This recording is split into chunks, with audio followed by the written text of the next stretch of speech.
sekalian yang dirahmati Allah, kita mengingat kembali tentang kisah seorang badui yang disebut oleh Rasulullah sallallahu alaihi wasallam termasuk ahli surga. Kan kita niki pengen surga atau urip niki nggih. Jadi kita tuh ingin surga, mari kita belajar ningali delok nggih. Dengan delok sami nggih. Ningali bagaimana perjuangan para sahabat itu ketika meraih surganya Allah Subhanahu wa taala. Jadi suatu hari ketika di sebuah masjid, Rasulullah bersama para sahabat selesai melaksanakan sholat, beliau bersabda bahwa sebentar lagi akan datang seorang yang dirindu surga. Jadi sebentar lagi akan datang seorang yang dirindukan surga. Para sahabat pun menunggu-nunggu siapa yang akan datang itu. Kemudian tidak lama kemudian datanglah seorang yang langsung sholat, dan selesai sholat dia berlalu begitu saja. Waktu sholat terus langsung. Kemudian keesokan harinya Rasulullah mengatakan hal yang sama, matur sami kalih kala wingi. Dan kejadian seperti ini berulang sampai 3 kali. Kemudian salah satu sahabat Rasulullah itu yang bernama Abdullah bin Amr penasaran dengan amalan orang yang dirindukan surga niku wau. Orang tersebut dari suku Badui, ya, sebut saja namanya Fulan. Kemudian Rasulullah mengizinkan Abdullah bin Amr sing penasaran niku wau untuk mengikuti orang Badui itu tadi dan mencari tahu madosi amalan apa yang bisa menyebabkan dia dirindukan surga. Akhirnya penasaran terus menghantui Abdullah bin Amr, mengantarkan dia sampai ke rumah Badui tadi itu tadi. Setibanya dia di rumah si Badui, dia mengetuk pintu dan membukakannya, dan Badui itu membukakannya. Sahabat Abdullah bin Amr mengatakan bahwa dia sedang ada masalah dengan orang tuanya, sehingga dia minta izin kepada Fulan untuk menginap di rumahnya selama 3 hari. Jadi ada beta menunggu 3 hari menginap, tidak apa-apa. Akhirnya pun si Badui tadi itu tidak berpikir panjang, langsung menerima Abdullah bin Amr untuk menginap di rumahnya. Jadi beliau menginap di rumah selama 3 hari untuk mengamati amalan yang membuat dia dirindukan surga. Selama 3 hari niku wau, Abdullah bin Amr mengamati semua gerak-gerik ibadah suku si Badui tadi itu. Tetapi piyambake tidak menemukan amalan khusus yang dilakukan dia. Amalan yang dilakukan cenderung biasa mawon, ya. Dan amalannya menurut Abdullah bin Amr itu sama saja dengan dirinya, ya. Beliau merasa bingung kenapa dengan amalan yang biasa seperti itu Rasulullah sampai menyebutnya 3 kali bahwa dia ahli surga. Akhirnya pun setelah 3 hari berlalu, Abdullah bin Amr pamit wangsul dan dia mengatakan, ya, sejujurnya kepada Fulan, ya Fulan, sebenarnya saya tidak memiliki masalah dengan orang tuaku, keluargaku baik-baik saja. Tapi aku menginap di rumahmu karena aku penasaran dengan sabda Rasulullah yang mengatakan bahwa engkau adalah salah satu orang yang dirindu surga. Sebenarnya amalan apa yang kau lakukan sampai engkau dirindukan surga? Akhirnya si Badui niku menjawab pertanyaan Abdullah bin Amr. Aku memang tidak punya amalan atau ibadah yang istimewa. Aku hanya tidak mempunyai rasa benci, iri, dengki kepada semua orang. Masya Allah. Ini istimewa nggih. Jadi piyambake ternyata disebut ahli surga itu karena apa? Tidak mempunyai rasa benci, iri, dengki kepada semua orang. Masya Allah. Yang pada intinya si Badui ini sebelum tidur, ya, saat terengi tilem, niku memaafkan kesalahan orang-orang yang ada di sekitarnya. Dia tidak benci dengan mereka. Sebelum tidur memaafkan orang lain, ya. Akhirnya mendengar jawaban itu, Abdullah bin Amr segera pulang. Ternyata ngono tok. Ya. Kan kadang wonten ya yang ngangkel sampai turu ngipi-ngipi barang ya. Mangkale gak mari-mari tangi turu mangkel meneh lah niki. Akhirnya grogoti jiwanipun. Kemudian hikmah yang bisa diambil dari kisah tadi apa? Ya. Sebelum tidur niku sudahkah kita memaafkan orang-orang yang di sekitar kita, ya? Atau sekeras apa hati kita sehingga tidak mampu memaafkan orang lain?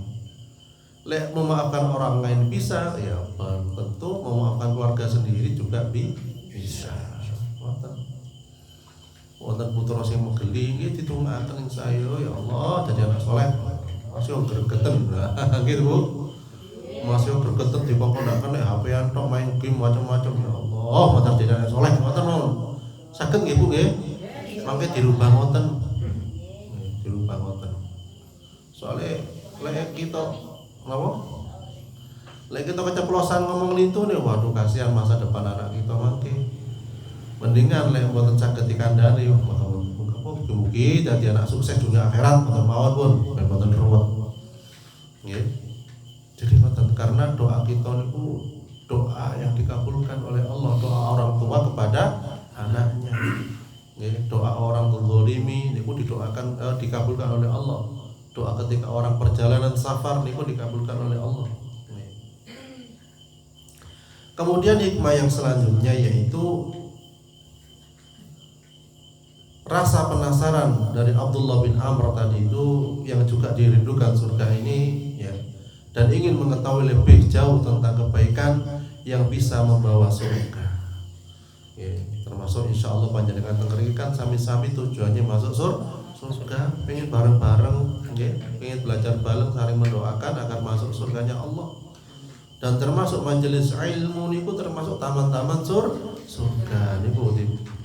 Nah, jadi napa pedoman bagi kita menghadiri majelis ilmu niku termasuk taman-taman surga. Nah, kurang napa teng mriki wis mari majelis ilmu, oleh warak mangke nggih. Nggih mboten? Alhamdulillah mugi-mugi donatur panjang umur barokah. Amin. Nah, nggih kurang enak napa teng mriki masyaallah. Lek senian golek ilmu niku masyaallah. Nggih udah. Sing mangan angel ya, sampai sekolah kadang cekeran lah. Tadi kemudian dipapakan masjid-masjid pun mewah, nggih. Golek jeding wis mboten kangelan, lek seni wis jedinge wis terbuka, sik ngangsu le. Sakniki tinggal pencet cur ngoten mawon. Masyaallah, diberi kemudahan oleh Allah Subhanahu wa taala. Nah niki tergantung manusia ini pun tergantung manusia. Umat muslim memang diwajibkan untuk terus menuntut ilmu seperti firman Allah Subhanahu wa taala dalam surat Al-Mujadalah ayat 11, Allah akan meninggikan orang-orang yang beriman, ya, beriman rid di antaramu dan orang-orang yang diberi ilmu pengetahuan beberapa derajat. Ya. Kemudian hikmah selanjutnya adalah fulan adalah ahli masjid. Ya, jadi selama 3 hari yang Badui ini kuau, ya, datang ke masjid untuk melaksanakan sholat. Ini menandakan bahwa dia sering ke masjid untuk melaksanakan sholat. Ya. Rasulullah bersabda, apabila kalian di masjid lalu diseru sholat, maka janganlah keluar salah seorang di antara kalian sampai dia sholat. Ya, ini ahli sholat bisa, ahli pergi ke masjid. Kemudian hikmah yang selanjutnya adalah si Badui tadi selalu berhusnudzon. Jadi ketika Abdullah bin Umar termasuk sahabat Nabi itu, ya, mengatakan bahwa dia sedang ada masalah dengan orang tuanya, nggih aku tak nginep aku ora masalah mbek wong tuaku. Si Badui tadi mboten tangan, mboten takon. Masalah apa? Ditelusuri sampai jauh ya. Cek and recheck nggih. Mboten. Dia hanya berhusnudzon baik sangka untuk memberi tempat menginap bagi Abdullah bin Amr. Karena dalam firman Allah disampaikan dalam surah Al-Hujurat ayat 12, hai orang-orang yang beriman, jauhilah kebanyakan dari prasangka, sesungguhnya sebagian dari prasangka itu adalah dosa. Dan janganlah kamu mencari-cari kesalahan orang lain, digolek-goleki, iku salah apa ya? Oh, iku salah apa ya? Jadi penasaran dengan kesalahan manusia. Dan janganlah sebagian kamu menggunjing sebagian yang lain. Jadi mata. Kemudian selanjutnya adalah si Badui tadi bukan orang yang selalu berkata yang sia-sia. Jadi ini si Badui tadi mengatakan hal-hal yang penting saja dan tidak berkata-kata yang tidak perlu diucapkan. Jadi dia menjaga lisannya agar tidak sampai gambarannya keceplosan kata-kata yang tidak baik. Sampai dalam hadis Rasulullah akan disampaikan di antara tanda sempurnanya Islam seseorang adalah meninggalkan hal-hal yang tidak bermanfaat. Kemudian hikmah yang selanjutnya adalah si Badui tadi tidak memiliki rasa benci dan iri dengki dengan orang lain. Jadi sebelum tidur dikuau memaafkan orang lain dengan cara tidak menanamkan kebencian pada orang lain tersebut. Ya. Sabda Rasulullah SAW yang terakhir, maukah aku ceritakan kepadamu mengenai sesuatu yang membuat Allah memuliakan bangunan dan meninggikan derajatmu? Ya. Para sahabat menjawab, tentu. Kemudian Rasul pun bersabda, kamu harus bersikap sabar kepada orang yang membencimu, kemudian memaafkan orang yang berbuat zalim kepadamu, memberi kepada orang yang memusuhimu, dan menghubungi orang yang telah memutuskan silaturahmi denganmu. Jadi kita niku kalau pengen dibangunkan bangunan di surga dan ditinggikan derajat niku harus nggak ada mana ati ingkang boten gampang benci, kemudian gampang memaafkan orang lain, sing musuhi malah dikai amplop misalnya boten nggih. Saged boten Bu?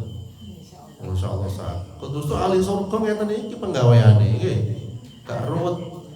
Ya masih sing benci digerus atine macam-macam ya santai. Pahala mengalir kepada kita. Ngoten nggih.